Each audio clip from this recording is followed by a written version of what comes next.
छत्तीसगढ़ अनाज, आदिवासी संस्कृति और हरियाली का राज्य, लेकिन इसी मिट्टी में एक जहर गहराई तक फैल चुकी है, शराब। गांव शहर कोई नहीं सुरक्षित।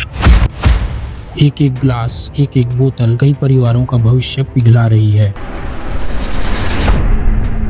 हाल ही में प्रकाशित रिपोर्टों के मुताबिक छत्तीसगढ़ में पुरुषों के बीच शराब की खपत काफी अधिक है। एक रिपोर्ट कहती है कि राज्य में करीब 35.6% पुरुष नियमित शराब पीते हैं। महिलाओं में भी उपस्थिति है। राज्य में 15 से 49 उम्र की महिलाओं में शराब पीने वालों की दर लगभग 2.8% पाई गई है। एक अध्ययन में यह भी सामने आया है कि छत्तीसगढ़ में लोगों द्वारा शराब के सेवन के पीछे सामाजिक दबाव, उपलब्धता, तनाव प्रमुख हैं। गाँव में शराब महज एक आदत नहीं रही, वह बर्बादी का कारण बन गई है। घर, खेत, राशन जो कभी बचत में थे, वो अब शराब की खपत में झोंके जा रहे हैं। स्थानीय शोध में पाया गया है कि छत्तीसगढ़ के कुछ हिस्सों में लोग उपलब्ध अवसर को छोड़कर शराब खरीदने को प्राथमिकता दे रहे हैं। महिलाओं पर इसका असर और गहरा है। घरेलू हिंसा, आर्थिक अस्थिरता, बच्चों की शिक्षा छूटना, इन सब का कारण है गांव कस्बों में शराब के ठेके स्थापित हो जाना। एक अध्ययन में छत्तीसगढ़ में यह पाया गया है कि शराब को मस्ती, समारोह और तनाव मुक्ति के रूप में देखा जा रहा है। ये कारण मिलकर नशे की शुरुआत करते हैं, फिर समय के साथ लत बन जाती है।